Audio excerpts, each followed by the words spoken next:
आज हम बात करने वाले हैं विज्ञान विषय से संबंधित कुछ बहुत ही महत्वपूर्ण प्रश्नों की, जो आपकी आगामी परीक्षा के लिए बहुत ही महत्वपूर्ण होंगी। अगर आप ये पूरा वीडियो देखते हैं तो यहाँ से आपको 1 से 2 प्रश्न परीक्षा में देखने के लिए आपको ज़रूर ही मिलेंगे।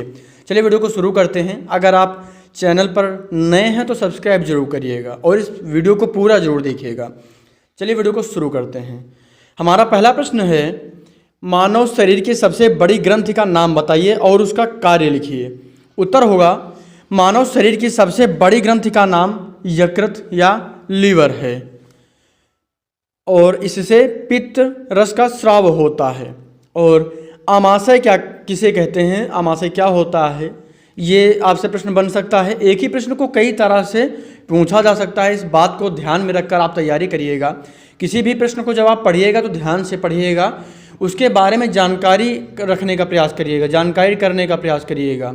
इससे क्या होता है कि आप बहुत अच्छा उत्तर दे पाएंगे और उसे अपने शब्दों में भी आप परीक्षा में लिख पाएंगे। चलिए हम अगला प्रश्न देख लेते हैं। आमाशय किसे कहते हैं, इसके 3 प्रमुख कार्य बताइए।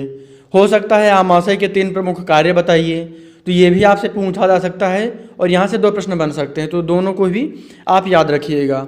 हमारा उत्तर होगा, आमाशय आहार नाल का सबसे चौड़ा थैलीनुमा पेशीय भाग होता है और इसके प्रमुख कार्य, पहला, भोजन को अम्लीय लुगदी में बदलता है। यह भोजन संचय करता है, भोजन की लुगदी को ग्रहणी में धकेलता है। आगे देख लेते हैं। उस श्वसन प्रक्रिया का नाम बताइए जिसमें O2 की आवश्यकता नहीं होती, यानी O2 यहाँ पर ऐसे लिखा जाएगा, तो क्या हो जाएगा, O2 की आवश्यकता नहीं होती। उत्तर होगा किण्वन तथा अनाक्षी श्वसन और किण्वन। अगला प्रश्न होगा, रुधिर दाब किसे कहते हैं। उत्तर होगा, हृदय द्वारा रक्त को पंप करते समय रुधिर को धमनियों की भित्ति पर पड़ने वाले दबाव को रुधिर दाब कहते हैं। रुधिर के प्रकुंचन, यहाँ पर क्या हो जाएगा, तथा अनुशिथिलन के समय डाला गया सामान्य रुधिर दाब क्रमशः 120-80 mmHg होता है। और यहाँ पर हम आगे देख लेते हैं। ATP तथा NADP का पूरा नाम लिखिए। तो यहाँ पर हमने अंग्रेजी और हिंदी दोनों में लिखा है। जब आपसे परीक्षा में पूछा जाए तो आप जो उचित समझे, जो आपको याद रहे अच्छे से, वो आप वहाँ पे लिख सकते हैं। इसमें जो आपको अच्छे से याद हो, चाहे आप हिंदी लिखें या अंग्रेजी में लिख सकते हैं, दोनों ही नाम आप याद रखेंगे। तो ATP इसका जो हिंदी में देखेंगे पहले, तो एडिनोसिन ट्राईफास्फेट हो जाएगा। क्या, एडिनो ट्राईफास्फेट। और उसके बाद NADP, तो इसका क्या नाम हो जाएगा, निकोटिनामाइड एडिनाइन डाइन्यूक्लियोटाइड फास्फेट, ये होता है इसमें NADP का। आगे देख लेते हैं, रुधिर वाहिनियाँ किसे कहते हैं, इसके प्रकार बताइए। रुधिर वाहिनियाँ किसे कहते हैं, इसके प्रकार आपको बताने हैं। तो उत्तर होगा, रुधिर वाहिनियों में रक्त प्रवाहित होता है। ये 3 प्रकार की होती है, पहली सिरा रक्त कोशिकाएं और तीसरा धमनी। 3 प्रकार की क्या हो जाएगी, सिरा रक्त कोशिकाएं और धमनी, ये 3 प्रकार के हो जाएंगी रुधिर वाहिनियाँ। आगे हम देख लेते हैं अगला प्रश्न क्या होगा, आहार नाल के किस भाग में भोजन का पाचन तथा अवशोषण होता है। उत्तर होगा, भोजन का पाचन और अवशोषण आहार नाल की छोटी आंत में होता है। अगला प्रश्न, मनुष्य में पाए जाने वाले सर्वदाता एवं सर्वग्राही रक्त समूह का नाम बताइए। उत्तर क्या हो जाएगा, O रक्त समूह के जो व्यक्ति होते हैं ये होते हैं सर्वदाता, और AB रक्त समूह के जो व्यक्ति होते हैं ये सर्वग्राही होते हैं। ध्यान में रखिएगा, ये प्रश्न बहुत इंपॉर्टेंट है। आगे देख लेते हैं। पौधों में वात रंध्रों की उपयोगिता का उल्लेख कीजिए। काष्ठीय द्विबीजपत्री पौधों के तने तथा जड़ पर वात रंध्र पाए जाते हैं, जिनके द्वारा गैसों, यहाँ पर 2 गैसों के नाम लिखे गए हैं, O2 और CO2 का विनिमय और सूक्ष्म मात्रा में वाष्पोत्सर्जन होता है। क्या होता है, वाष्पोत्सर्जन। और स्वपोषी पोषण क्या है, उदाहरण देकर संक्षेप में समझाइए। तो जो जीवधारी सरल अकार्बनिक पदार्थों से कार्बनिक पदार्थों का संश्लेषण स्वयं कर लेते हैं स्वपोषी कहलाते हैं। जैसे हरे नीले शैवाल और हरे पादप आदि।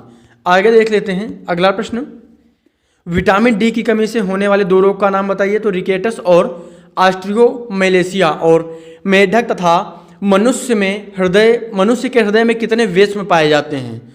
तो मेढक के हृदय में 3 वेश्म होते हैं, 3 वेश्म। तो इसमें जो है 2 आलिंद और 1 निलय होता है, और मनुष्य के हृदय में 4 वेश्म होते हैं जिसमें 2 आलिंद और 2 निलय पाए जाते हैं। इसके अलावा हम आगे देख लेते हैं, इसमें क्या हो जाएगा, जीभ पाचन तंत्र का एक महत्वपूर्ण अंग है, स्पष्ट कीजिए। ये आपको स्पष्ट करना है। तो मुख गुहा में मांसल तथा तंत्रिका संवेदी जीभ पाई जाती है। यह अग्र छोर पर स्वतंत्र होती है। जीभ पाचन तंत्र के रूप में निम्नलिखित कार्य करती है, जैसे जीभ मुख गुहा की सफाई करती है। अगला, यह भोजन को चबाने, भोजन में जो चबाते समय लार मिल जाती है, भोजन को निगलने में जीभ की सहायता मिलती है।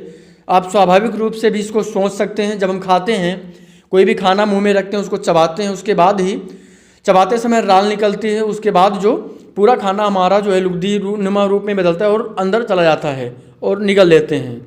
जीभ पर स्थित स्वाद कलिकाओं के कारण हमें भोजन के स्वाद का पता चलता है, क्योंकि अगर जीभ नहीं होगी तो हम स्वाद का अनुभव नहीं कर पाएंगे।